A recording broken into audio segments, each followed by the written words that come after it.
አቀንቃኟ እንዳለችው አድዋ ዛሬ ናት። ለአንድ አገር ክብር ሲባል የተከፈለው የሰው ክቡር ሕይወት በእዝነ ህሊና አሁን እንደተፈጸመ ሁሉ የሚሰማ የፈሰሰው ደምም የተከሰከሰው አጥንትም ህዝባዊ ህብረቱም ሆነ የአገር አድን ክተቱ አሁን እንደተጠራ ማዕበል አሁን እንደተጎሰመ ነጋሪት በአይነ ልቦና የሚታይ አሁናዊ ክስተት ይመስላል። በዚያች አድዋ በተባለች ድንቅ ቦታ የተፈጸመው ሁሉ ከአንድ ወራሪ ኃይል ጋር የተደረገ ፍልሚያ ብቻ አልነበረም። ለአንድ ቡድን ይሳለቃል። ይህ መፈክር በ2013 የአድዋ በዓል ዕለት በአዲስ አበባ መጽሔቶችና በአማርኛ ዩቲዩቦች እንዲሁም ፌስቡኮች ላይ ጎልቶ የተጻፈ መፈክር ነበር። ገዢዎች ደግሞ ድሃ ሀገር ሉዓላዊነት የለውም ብለው ይናገሩ ነበር። ያ ታሪካዊ ስፍራ ራሱ አድዋ፣ ያ የሞቱለት ምድር፣ ያ ሚስትና ርስታቸውን ትተው ስለ አንዲት ሀገርም ብለው የዘመቱለት የጦር ግንባር፣ የዜጎችን ሉዓላዊ ክብር በደም ለማነጽ የተዋደቁበት የሶሎዳ ተራራ፣ ያ የወራሪዎችን እብሪት ያደቀቁበት የእምባሴኔቱ መንደር ዛሬ ለራሱም ዜጎች መሆን አልቻለም። ረሃብና ህመም፣ በሽታና የጥይት አረር ያዳከማቸው ሰዎች የሚቆዝሙበት ነው። በዚያች ድንቅ መንደር በዚያች ስሟ ሲጠራ ልብን በምታረሰርስ ምድር ብዙም ባራቀ ቦታ የወራሪ ሰራዊት ገብቶ ኢትዮጵያውያንን እየገደለ እየደፈረና እየዘረፈ አፍኖም እየወሰደ ብቻ አይደለም፣ አስሮ ወይም አሳዶ ለራሱ ሀገርም ወታደር አድርጎ ይመለምላቸዋል። እነ ሉላ የመሩትን ጦር እነ ባልቻ ያገላበጡትን መድፍ ዘመን ጥሎላቸው የተረከቡት የዘመናችን ገዢዎች ግን የ4 ኪሎን መንበር ለመጠበቅ እንዋደቃለን ይላሉ። ለነሱ አገር ቤተ መንግስቱና ካዝናውና ክብሩ ናቸው።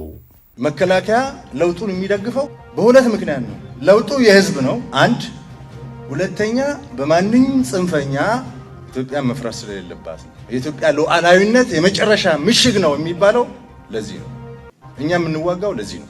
እነሱ የሚዋጉት ለዚህ ነው። የራማና የኢሮብን ኢትዮጵያውያን ከወራሪው የሻዕቢያ ጦር ለማዳን አሊያም ምዕራብ ጎንደርን ወሮ የያዘውን የሱዳን ጦርን ለማስወጣት ከደቡብ ኢትዮጵያ ደቡብ ሱዳንን ለማባረር አይደለም። እነሱ የሚዋጉት አብይ አህመድ የተባሉ ጠቅላይ ሚኒስትርን ወንበራቸው፣ ብርሃኑ ጁላ የተባሉ ኤታማዦር ሹምን ምቾታቸው እንዳይጓደል ለማድረግ ነው። ከዚያም ለውጥ ይሉት ቀውስ አገዛዝ በኤርትራ ጦርም በጅቡቲና ኬንያ መሳሪያም በአረብና ቻይና ድሮንም ይታደግ ዘንድ መዋደቅ ነው። ከዚህ ውጭ የሚዋጉለት ሀገርና ሉዓላዊነት እንደሌለ ደብቀው አያውቁም። ፊልድ ማርሻሉ የመጨረሻ ምሽግ ነን ሲሉ ለኢትዮጵያውያን ሳይሆን ለብልጽግናው ዙፋን መሆኑን አላድበሰበሱትም። ንግግራቸውም ውሏቸውም የሚያሳየው ይህንኑ ነው። ሰዎች የሰዎችን ክብር ለማቆየት በተዋደቁባት አድዋ ዙሪያ ዛሬ ዜጎች አንዲት ኤርትራ በምትባል ትንሽ ሀገር ተወረው እየተገደሉ ናቸው። ከደቡብ ምዕራብ ክልል አንድን ወረዳ ከነዋና ከተማው ጠቅልለው መውሰዳቸው በራሱ በብልጽግናው ፓርላማ የተነገረላቸው የደቡብ ሱዳን ታጣቂዎች ናቸው። አብይ መተህ መሬትህን ውሰድ ብሎኛል ብለው ጭፍራቸውን አስገብተው በሺህ የሚቆጠሩ ዜጎችን ማፈናቅለው አልፋሽጋን የተቆናጠጡት የፈረሰችውን ሱዳን የሚመሩት አልቡርሃን ናቸው። የጅቡቲ ድሮን በኢትዮጵያ ሉዓላዊ ግዛት ውስጥ ገብቶ በፈጸመው ድብደባ 8 የአፋር ክልል ኢትዮጵያውያንን ገድሏል። የኬንያ ሰራዊት በብልጽግና መንግስት ግብዣ በደቡብ ኢትዮጵያ አቅጣጫ ኢትዮጵያውያን እንዲገድል ተደርጓል። የኤርትራው ሻዕቢያ የዘንድሮው የአድዋ ድል ሊከበር ጥቂት ቀናት ሲቀሩት የኢትዮጵያ መንግስት ጋብዞኝ ስዋጋ ከርሜ አመስግኖኝ ከሰሜን ኢትዮጵያ ወጣሁ የሚል መግለጫ አውጥቷል። የኢትዮጵያ ሉዓላዊነት በሰማይም በምድርም ያልተከበረው የአድዋን ጀግና ትውልድ በመሩት ምኒልክ ቤተ መንግስት የተቀመጡት ጠቅላይ ሚኒስትርና እሳቸውን ያጀበው ምዕመን በፈጸመው ባንዳዊ ተግባር መሆኑ ክርክር አይገጥመውም። የኢትዮጵያ ሰማይና ምድር ብቻ ሳይሆን የገበያ ሉዓላዊነትም በእነዚህ ሰዎች ባንዳዊ ተግባር ክህደት ተፈጽሞበታል። በአሁኑ ወቅት ኢትዮጵያ ለአይኤምኤፍና ዓለም ባንክ ተላልፋ ትሰጥ ዘንድ በጣት የሚቆጠሩ ጥቂቶች ፈርመዋል። ፊርማው እንደ ውጫሌ ያለ አይደለም። ተሳስተው ወይም በቋንቋ ጥረት ሳይገባቸው ቀርቶ ሳይሆን አንዳችም አገራዊ ስሜት በልባቸው የለምና አምነውበት በአስሩም ጣታቸው ፈርመው ወራሪዎችን የሚያሽሞነሙን ጋዜጠኛ በሱዳን ከተወረረው አልፋሽጋ ይልቅ የወልቃይት ሙዚቃ የሚያስጨፍረው ጎጠኛ በኬንያ ድሮን ስለተቀጠቀጡ የባሌ ገበሬዎች የማይጨነቅ ግን ደግሞ አዲስ አበባን የሱ ለማድረግ መግለጫ የሚያወጣ ፖለቲከኛ የኢሮብ ህዝብ ኤርትራዊ መታወቂያ እየተሰጠው ሳዋም ተወስዶ ወታደር እየተደረገ ነው ሲባል የማይደነግጥ አፋሮች በጅቡቲ ድሮን ተገደሉ ተብሎ ሲነገረው ምን እየሆነ ነው ብሎ የማይጠይቅ ትውልድ በእርግጥ የአድዋ በዓል ዕለት አንዳች ነገር ለማለት ሞራል አለውን? የአድዋ መንፈስ የሌለው ትውልድ ስለዚያ ግዙፍ ውሎ የመናገር ድፍረቱንስ ከየት አገኘው? ይቺ የዘንድሮ ኢትዮጵያ ከ60 ኪሎ ሜትር በላይ ምዕራባዊ ግዛቷን ለሱዳን አስረክባ ደም የተከፈለበትን የሰሜን ኢትዮጵያ 51 ቀበሌ ለኤርትራ ሰጥታ አንድን ወረዳ ከነዋና ከተማው ለደቡብ ሱዳን አቀብላ የአድዋን የድል በዓል በአዲስ አበባ ስትደግስ ማንን ታሳምናለች? እንዲህ ባለ መልኩ በአገር ሉዓላዊነት ከተሳለቁ በኋላስ ስለ አድዋ የነጻነት ተጋድሎ ማውራት በእነዚያ ሰማዕታት መቃብር ላይ መደነስ አይሆንምን? ለዚህ ሁሉ ግን የዘመኑ የአገሪቱ መሪ አጭር ምላሽ አላቸው። ድሃ ሕዝብ ነጻነት የለውም። ብልጽግና ካልመጣ ድሃ ሀገር ደግሞ ስለ መብት ሊያወራ አይችልም። ስንዴ የለመነ ግዴሎትም ክቡር ጠቅላይ ሚኒስትር የአድዋ ጀግኖች አንድ ነፍሳቸውን የሰዉት ለዕለት ጉርሳቸው አልነበረም። ስንዴና ዘይት መብላትና መጠጣት ከነጻነት ጋር የሚያገናኘውም አይደለም። የኢትዮጵያ ሀገራዊ ነጻነትና ሉዓላዊነት በደምና አጥንት ሲከበር የቆየ እንጂ እርስዎ እንዳሉት ከስንዴ ከከርስና ከኪስ ጋር አይገናኝም። ድሃነንና ነጻነት አይገባንም ያላለ ሕዝብ የትውልድ የመኩሪያና የአገር መመኪያ የሆነን ድል እንደሚያመጣ አድዋ ምስክር ነው ወዘተ የሚለውን ሙግት መዘርዘር አገር ማለት የ4 ኪሎ ቤተ መንግሥትና ብሔራዊ ባንክ ለሚመስለው አገዛዝ እርባና የለውም። አንድ እውነት ግን አለ። ብልጽግና ስልጣን ይዞ ብሔራዊ ውርደትና አገራዊ መደፈር እስከሚመጣ ድረስ ከ120 ዓመታት በላይ የአድዋ በዓል በመላ ኢትዮጵያ ካላንደር ተዘግቶ ሲከበር የአገሪቱ ሉዓላዊ ግዛትም የተከበረ ሕዝቦቿም የታፈሩ ነበሩ። የአድዋ በዓል በተከበረባቸው ዘመናት ሁሉ አንድም ወራሪ አገር ከኢትዮጵያ ግዛት ላይ አንዲት ጋት መሬት ወስዶ አያውቅም። በአራቱም አቅጣጫ የአድዋ በዓል ደብዝዞም ሆነ ደምቆ በተከበረባቸው የካቲቶች አንድም ቀን በየትኛውም አካባቢ ግዛቷን የያዘ ሕዝቧን የወረረና ያፈናቀለ አንድም የውጭ ሰራዊት በምድሯ ላይ አልነበረም። አንድም መንግሥት የካቲቱን አድዋ ሲያከብር ጎረቤቱን ጠርቶ ሕዝቡ ላይ መዓት አላወረደም። አገሩን ለምዕራባውያኑ ዓለም ባንክና IMF አልሸጠም። አሁን ግን ከአርማጭሆ እስከ ዛላምበሳ ከኢሮብ እስከ ምድረገነት የውጭ አገር ሰራዊት የሚርመሰመስባቸው፣ ኢትዮጵያውያንን የሚገድልባቸው፣ የሚያስርብባቸውና የሚያፈናቅልባቸው፣ የሱሪ ወረዳን ሕዝብ ጠቅልሎ የሚወስድባቸው ሆነው መሀል ኢትዮጵያ ግን ስለ አድዋ የነጻነት ገድል ሲዘምር እየታየ ነው። ዛሬ አገሪቱን እየቆረሰ ያደለው አገዛዝ አመራር አባል አንዱ የሆኑት ባጫ ደበሌም እኛ ሱዳንን ሳይሆን ትግራይን እንዋጋለን፣ ቅድሚያ የምንሰጠው እሱ ነው ሲሉ በ2013 መናገራቸው ሰዎቹ ለአገር ያላቸውን ስሜት ቁልጭ አድርጎ ከሚያሳዩ አጋጣሚዎች አንዱ ነው። መንግስታችን ውሳኔ ወስኖ ከሱዳን ጋር ተዋጉ የሚል ነገር ትዕዛዝ የለም። ሁለተኛ ደግሞ እኛ የያዝነው ውጊያ አለ። ሁሉንም ድስት ጥደህ አንዱንም ሳታማስል ሊያርብህ አይገባም። ስለዚህ የትኛውን ላስቀድም መባል አለበት። ፎከሳችን ወይም ደግሞ ትኩረታችንን አድርገን ያለነው ይሄ የውስጥ ባንዳ ላይ ነው። እንዲህ ያሉ ሰዎች የሚመሯት ኢትዮጵያ ነች እንግዲህ ስለ አድዋ በዓል ልትናገር የምትሞክረው። በአድዋ ተራሮች ላይ ለአገር ሉዓላዊነት ከተዋደቁት በላይ አዲስ አበባ በአድዋ ስም አዳራሽ ገንብቻለሁ የሚለው መንግሥት ከባለ ታሪኮቹ በላይ ዘክሩኝ እያለ ነው። አገሩን በሁሉም ግንባር ማስወረሩ በሰማይም በምድር ማስጠቃቱ አላረካ ብሎት ኢኮኖሚውን ሸጦ መግባቱም ሳይበቃ ሌሎችን በባንዳነት እየከሰሰ ከአድዋ ሟቾች ይልቅ የኔ አዳራሽ ይወደስ እያለ ነው። አድዋ አርበኞችም ባንዳዎችም የተከሰቱበት ውሎ ነበር። የአድዋን ድል የመራው መንግሥት ግን ባንዳ ስላልነበረ በደሙ ማህተም ያሳካው ገድል ለትውልድ ተርፏል። እዚህ ጋር ትናንት ጠቅላይ ሚኒስትር አብይ ያወጡትን መግለጫ እንጥቀሰው። የወራሪው የኢጣሊያ ጦር ባንዳ ይመለምል ነበር፣ ባንዳ ያስታጥቅ ነበር፣ የባንዳ ተላላኪዎችን በመንግስት ውስጥ ለማስረግ ይሞክር ነበር ብለዋል። በእርግጥ ጣሊያን በመንግስት ውስጥ ባንዳ ያሰርግ ነበር እንጂ እንዳለ መንግስቱን ባንዳ አርጎ አልገዛውም ነበር።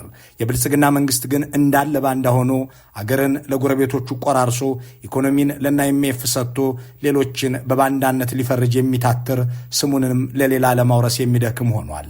ለዚህ አስተያየት ጥሩ ምላሽ የሚሆነው የአቶ ታዬ ደንዳ መልእክት ነው። በፌስቡካቸው ላይ እንዲህ አሉ። አሁን ባለው ተጨባጭ ሁኔታ ዋናው ጥያቄ ትክክለኛው ባንዳ ማን ነው የሚለው ይመስለኛል። አንዳንዴም ሌባ ሲያባርሩት ሌባ ሌባ እያለ ይሮጣል ብለዋል።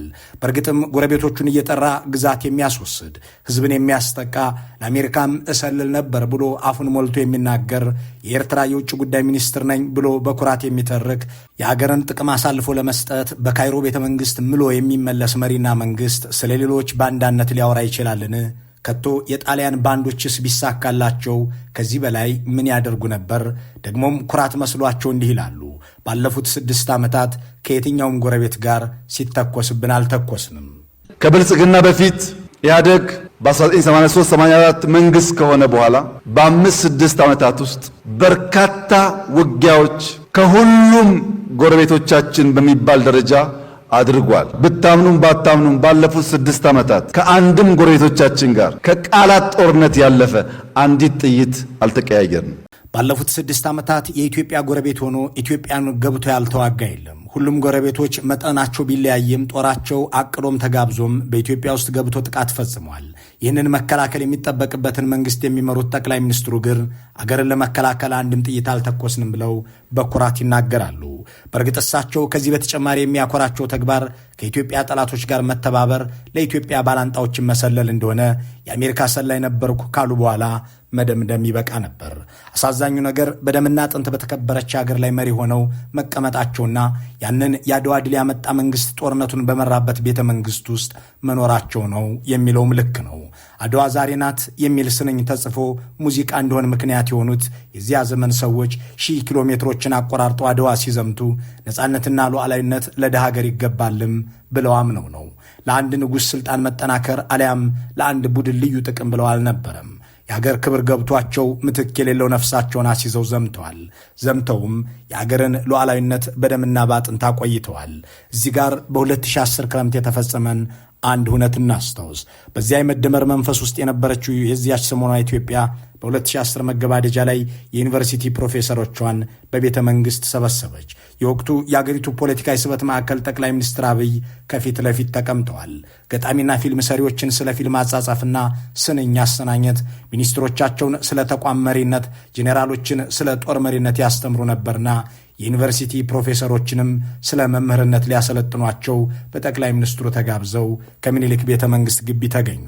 አብይም እንደተለመደው በብዙ ጉዳዮች ላይ ተናገሩ። የታሪክም የሳይንስም የሕግም የፍልስፍናም የፖለቲካም የጥበብም ፕሮፌሰሮቹ ደግሞ የጠቅላይ ሚኒስትሩን ቃላት ተከትለው ያጨበጭባሉ። አብይም ንግግራቸውን ቀጠሉና ደሃገር ሉዓላዊነት የለውም በማለት ኢትዮጵያም ሉዓላዊነት የማይገባት ደሃገር፣ ክብር የማይገባት መናጢ መሆኗን የሚያስረዳ ንግግር አሰሙ። ይህኔ ስለ ሉዓላዊነት ያስተማረ፣ ስለ አገርና መንግሥት ክብር ተመራመርኩ ያለ፣ ስራዬ ማሰብና ማሳሰብ ነው እያለ ሲናገር የነበረ ፕሮፌሰር ሁሉ የእሳቸውን ንግግር ተከትሎ አጨበጨበ። በድጋሚ አጨበጨበ። ደሃገር ሉዓላዊነት የለውም የሚለው ቃል የፕሮፌሰሮቹ ጭብጨባ አጅቦት በአዳራሹ አስተጋባ። ክቡርነቱ ሆይ ደሃማ ሉዓላዊነት አሳምሯለው፣ ለዚያውም ሰልጥኖና ታጥቆ የመጣን ቅኝ ገዢ ኃይል ለመፋለም 1000 ኪሎ ሜትሮችን በእግር የሚያስጉዝ ተጉዞም በአጥንቱ ድቃቅ ላይ በደሙ ማህተም የሚጽፈው እንዳድዋ ያለ ሉዓላዊነት አለው ያላቸው የለም። የግዛትንም የፖሊሲንም ነፃነት ለማስከበር ሲባል አንድ ትውልድ ዋጋ የሚከፍልበት ባለባበሱና በምግቡ አይነት ሳይሆን ረሃብ ባጠወለገው ገጽታ ጀግንነት በሞላው ልብ ተጋድሎ የሚያደርግበት ሉዓላዊነት አለ። እንደ አውሮፓውያን አቆጣጠር በ2005 የተባበሩት መንግስታት ባስተላለፈው ውሳኔ ሉዓላዊነትን እንደገና በይኖት አገራት የራሳቸውን ሕዝብ ከዘር ማጥፋት ወይም ጄኖሳይድ፣ የጦር ወንጀልና የዘር ማጽዳት እንዲሁም በሰብአዊነት ላይ የሚፈጸም ወንጀል እንዳይፈጸምበት ተከላከሉ ማለት በዚህ አገር ሉዓላዊነት ተከብሯል ማለት ነው ብሏል። ይህ ካልሆነ ግን የአገር ሉዓላዊነቱ ተጥሷልም ይላል። በዚህ መመዘኛ የብልጽግናው አገዛዝ ብቻውን ሳይሆን ጎረቤቶችንም ጭምር ጠርቶ የጦር ወንጀል፣ የዘር ማጽዳትና በሰብአዊነት ላይ ወንጀል መፈጸሙን ራሱ የተባበሩት መንግስታት ባደረገው ምርመራ አጋልጧል። ይህም የኢትዮጵያ ሉዓላዊነት የጣሰውና ያስጣሰው ባንዳው ስብስብ የብልጽግናው መንግስት ነው የሚለውን ትርጓሜ ይሰጠናል። የፖለቲካ ሳይንቲስቶች አንድ አገር ለመባል 3 መሰረታዊ ነገሮች እንደሚያስፈልጉ ስምምነት አላቸው። ሉዓላዊ የሆነ ከባቢ ማለትም ሶቨርኒቲ ኦቨር ኤ ጂኦግራፊክ ኤሪያ፣ ቋሚና በቀጣይነት የሚኖር ህዝብ ወይም ሃቪንግ ኤ ፐርማነንት ፖፑሌሽን እና የሚታወቅ የግዛት ክልል ዲፋይንድ ቴሪቶሪ ያለው አገር የመባል ትርጓሜን ያሟላል ይላሉ። ይሁን እንጂ የአሁኗ ኢትዮጵያ በእነዚህ መመዘኛዎች የአገርነት ትርጓሜዋን ለማጣት ምንም ያልቀራት እንደሆነች መናገር ይቻላል። ሉዓላዊ ግዛቷንና የሚታወቀውን ካርታዋን ቆርሳ ለኤርትራና ሱዳን፣ ለደቡብ ሱዳንም አስረክባለች።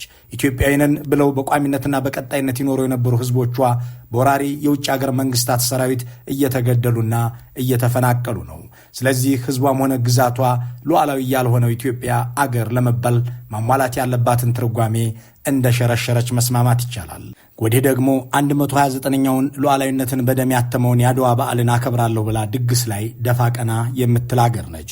የዚያ ዘመን መሪዎችና ህዝብ የአገራቸውን ጠላት በሚገባ ተረድተው የሉዓላዊነትን ሚስጥርም ተገንዝበው ደሃም ሀገር ሉዓላዊነት ይገባዋል ብለው ህዝቡንም በዚያ አጀንዳ ዙሪያ አሰባስበው በአድዋ ላይ የተደረገውን ዘመቻ በትውልድ ተሻጋሪ ድል አጠናቀውታል። የዘንድሮ መሪዎች የሚመሯት ኢትዮጵያ ግን ከመተማ እስከ እንደ አባ ገሪማ፣ ከአምባሰኔት እስከ ሶሎዳ፣ ከአርማጭሆ እስከ ባድመ በወረራና በተቀጣሪ ሰራዊት የቆሰሉ አካሎች ያዘኑ ልቦች የሞሉባት ነች። ያኔው የውጭ ወራሪ በሉዓላዊነት ላይ የተቃጣ እንጂ በስልጣን ላይ የተደቀነ አደጋ አልነበረምና ከንጉሱ እስከ ሚስቱ ከመሪው እስከ ሰራዊቱ ዘምቷል። ዘመቻው በግልጽ በተቀመጠና በተተነተነ ችግር ላይ የተመሰረተ እንጂ በተራ ፕሮፓጋንዳ የታጀበ አልነበረምና ያለ ደሞዝና ልዩ ድጋፍ ክተት ሲባል ከቷል። ዛሬ ግን አርማጭሆንም ኢሮብንም ራማንም ምድረገነትንም ሱርማንም ለወራሪዎች አስረክቦ አስረሽ ምቹ እያለ ነው።